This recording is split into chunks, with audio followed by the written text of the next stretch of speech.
We have a question here that focuses on educators, but I'd like to expand it to just really anyone that we come in interaction with. When it comes to people who claim to be well-meaning and use words such as it's a clash or a war or a conflict between the apartheid state of Israel and Palestinians, how do you think we should respond to people who reject Palestinians' right to self-defense through any universally recognized means, including their right to armed struggle? Well, two quick points, though. There's a wonderful letter that Henry James wrote to Robert Louis Stevenson in 1901, where he said, "No theory is kind to us that cheats us of seeing." So if you look at what's going on, given the Israeli domination and occupation of Palestinians resisting, and all you see is a clash, you got a theory that's cheating you of seeing reality. And it's a function of both not being willing to see, but also not being willing to be sensitive and feel what's going on. So that the media and journalists and so forth, so many of them are tied to such a narrow theory or narrow lens through which they view the world that they can look at that and call that a clash. You can see folks throwing rocks and other folks coming with bombs and blowing up buildings. Oh, it's just a clash. No, you're not seeing. Don't try to convince me that I don't have my own eyes and see what's going on.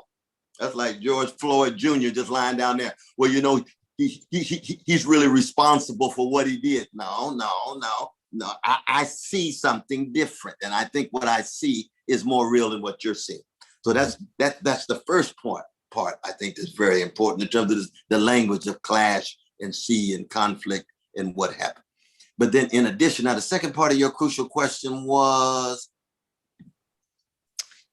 Palestinians' right to self-defense. Oh, right. In terms of how do you sustain your self-respect?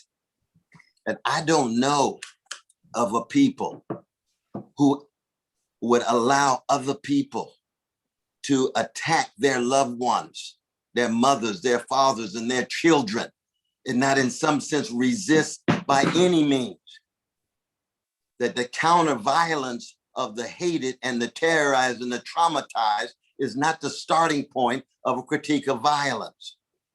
The counter violence of oppressed peoples is a response to the chronic structural and institutional violence, sometimes military, sometimes psychic, sometimes social, sometimes economic, in every people's in the history of the globe attempts to protect their loved ones.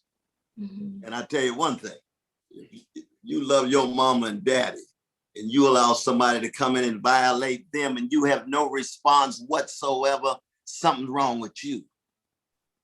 Something deeply wrong with you. Mm-hmm. Now, that doesn't mean then that, Hamas, for example, responding in counter violence and you kill innocent Jewish brothers and sisters. The death of any innocent person, for me, is a major loss and has its own kind of criminality. Because I believe in war, just war, where combatants kill combatants rather than combatants killing civilians.